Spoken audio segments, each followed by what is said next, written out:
Remote Viewing Practice, a unique self-development tool. There are many paths to personal development.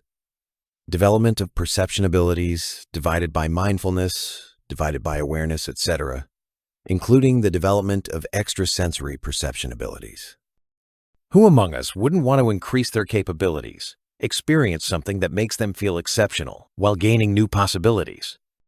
However, many developmental paths contain hidden traps and opportunities for self-deception. If someone merely wants to believe in their abilities without truly verifying them, there are many opportunities to acquire such beliefs. But only one of these methods truly teaches not only the abilities themselves, but also how to verify what one experiences, and awareness of how our subjective mind can influence the perceived information. Today I'll discuss remote viewing methods and how their proper development and application can be helpful in personal development on many levels. Not only in terms of extrasensory perception as such, but also in everyday life. Having been involved in the above-mentioned topics for over 20 years, both from the perspective of personal development in the psychological field, as well as spiritual development and the human mind's ability for extrasensory perception, I have observed how often momentary excitement with seemingly positive results becomes more important for many people than methodical learning of created, proper long-term development. Of course, after time, using various techniques and solutions inappropriately brings either disappointment and burnout due to lack of satisfying results, or worse, leads to blind, dark alleys in one's development, exposing the person to many unpleasantries. How many times have I seen various procedures, including hypnotic sessions? I deliberately put this in quotation marks as obtaining the promised desired hypnotic state in a proper way is usually debatable, in which the person conducting the session, instead of helping the subject reach the actual truth, was instead busy imposing their beliefs about the world on the client. Then people, after such therapies, leave with a belief in their uniqueness, but full of other suggestions about themselves that they don't really understand and don't know what to do with. There appears a greater confusion in the mind than at the beginning, and by no means the kind that might accompany a positive change of beliefs and worldview from false to true, though more complex, but one that is just another unverifiable story created by someone from outside. Similarly happens in many cases of using channeling and other techniques of perceiving the spiritual world. If we don't understand what we're dealing with and how our mind influences the reception of information, we cannot obtain a spiritual world, genuinely true picture of reality. If we truly want to develop and genuinely broaden our horizons, we must start by learning to understand how the human mind works, what perception filters it applies, how it responds to stimuli and information. In short, through which glasses we see the world. Only then can we also begin the process of understanding what we actually perceive and why we perceive it in one way and not another. This requires some preparation, so it may seem boring, although in reality, it is just as interesting as flying through space, and additionally, has tremendous practical developmental value, also for our everyday life.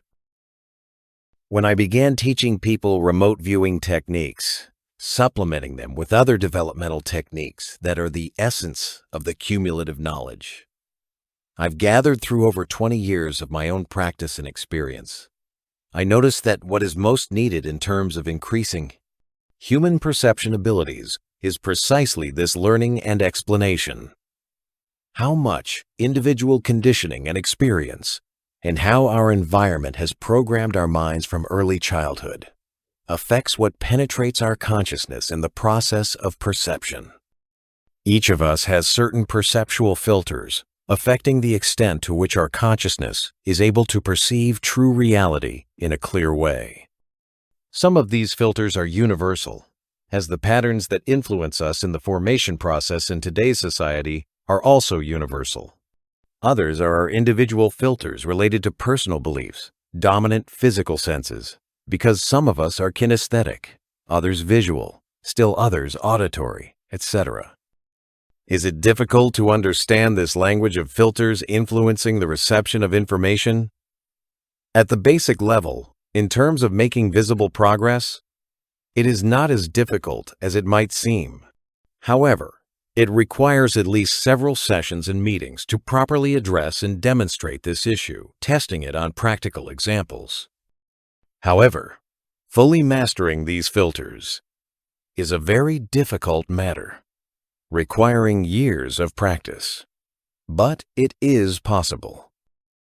Importantly, the first steps in learning about perception filters can produce tremendous beneficial effects. Suddenly, we begin to understand that what seemed objectively unchangeable to us may in fact be an unconscious filter imposed on us, the noticing and conscious bypassing of which can give us a previously inaccessible level of insight and understanding on any topic.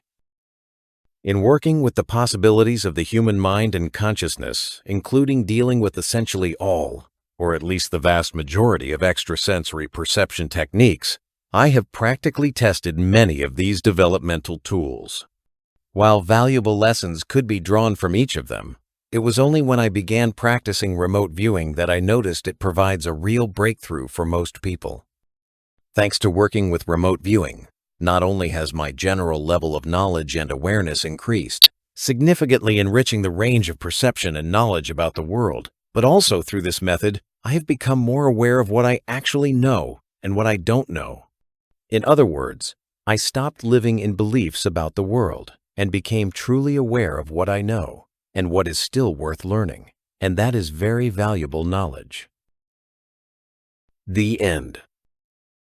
Jakub Kuba-Niegowski, The Star Embassy.